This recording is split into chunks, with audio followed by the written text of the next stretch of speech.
எல்லாருக்கும் வணக்கம். நல்லா இருக்கிறீங்களா? அமெரிக்காவில் வந்து நம்ம ஹீரோவும் அவரோட ஃப்ரெண்டும் எங்கே போகிறாங்கன்னா ஒரு கடைக்கு போகிறாங்க.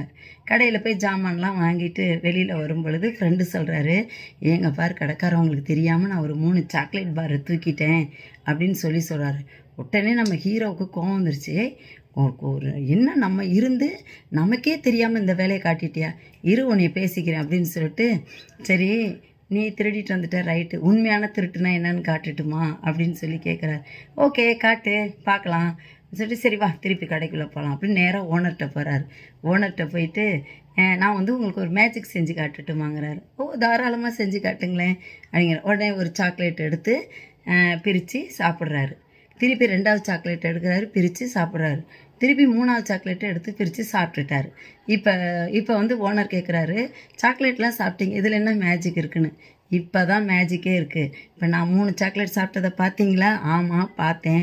இந்த 3 சாக்லேட்டும் என் ஃப்ரெண்டு பாக்கெட்டில் பாருங்கள் இருக்கும்ட்டார். பார்த்தீங்களா? கரெக்டாக பார்த்து எடுத்துக்கலாம். இப்போ ஃப்ரெண்டுக்கு மெல்லவும் முடியல, முழுங்கவும் முடியல, மாட்டி என்ன பண்ணுறது, வேறு வழி இல்லையே, சாக்லேட்டை எடுத்துட்டார். அதாவது நம்ம ஹீரோ பாருங்கள், உண்மையான திருட்டுனா என்னான்னு காட்டி வயிற்றுக்குள்ளேயே தள்ளிட்டார். அந்த மாதிரி இவர் ஃப்ரெண்டு மாட்டிக்கிட்டார்.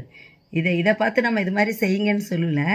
சில சூழ்நிலைகள் வரும் பொழுது நம்ம அந்த சூழ்நிலைகளை சமாளித்து அதிலிருந்து நம்ம நல்ல கருத்தை எடுத்துக்கணுங்கிறதா சொல்கிறேன்.